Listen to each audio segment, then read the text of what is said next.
ही दृश्य पाहून काळीच अगदी सुन्न होतंय। ही दृश्य आहेत गाझामधली। गाझामध्ये लोक एक वेळच्या जेवणासाठी भुकेने तडफडतायत आणि या भयानक परिस्थितीतही अजूनही इस्रायलचे हल्ले सुरूच आहेत।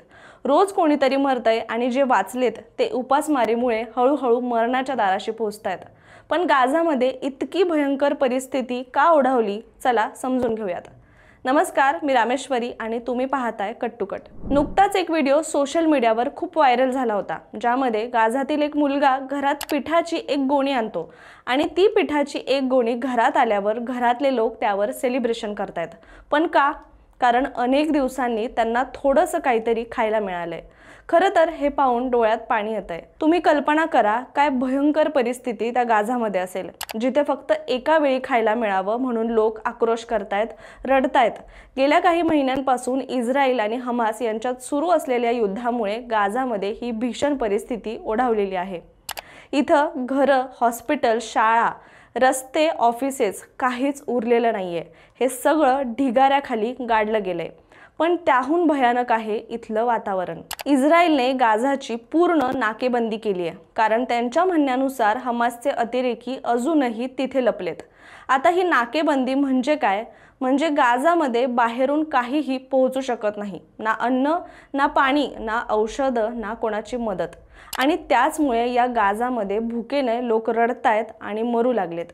या सगळ्यात सर्वात मोठा फटका बसतोय तो म्हणजे इथल्या लहान मुलांना, ज्यांचं आयुष्य अजून सुरूही झालेलं नाही। सध्या गाझामध्ये 70,000हून अधिक मुलं तीव्र कुपोषणाच्या संकटात आहेत। जर त्यांना वेळेवर उपचार मिळाले नाहीत तर त्यांचं वाचणं सुद्धा अवघड आहे। हा एक फोटो आहे जो सध्या सोशल मीडियावर व्हायरल होतोय। एका आईच्या हातात तिचं छोटं बाळ आहे, अगदी हाडं बाहेर आलेली, आणि ही दृश्य बघून अंगावर काटा येतोय। काही दिवसांपूर्वी सुद्धा अन्न मिळवण्यासाठी लोकांची धडपड चालू होती, तेव्हा चेंगराचेंगरी झाली आणि अनेक लोक त्या चेंगराचेंगरीमध्ये मृत्यू पावले।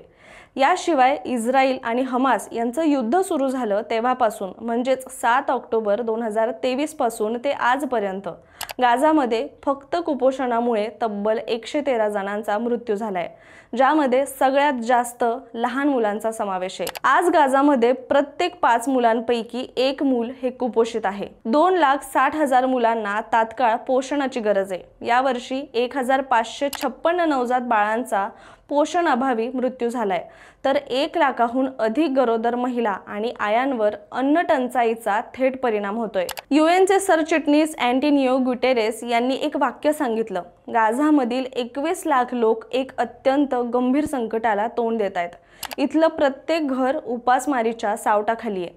तहानी शेहदा, जी अन्न वाटप करणाऱ्या संस्थेत काम करते, ती सांगते की मी रोज उपाशीपोटी कामावर जाते। माझं बाळ फक्त 8 महिन्यांचं आहे आणि त्याला अजून ताज्या फळांची चव सुद्धा माहित नाही। यूएनच्या मते जॉर्डन आणि इजिप्तमध्ये 6,000 ट्रक मदतीसाठी तयार आहेत, पण त्यांना गाझामध्ये शिरायला परवानगी सुद्धा नाहीये। फक्त थोड्याफार ट्रकांना इथे प्रवेश दिला जातो, पण तो लाखो लोकांसाठी, म्हणजेच वाळवंटात पाण्याचा एक थेंब टाकल्यासारखं आहे।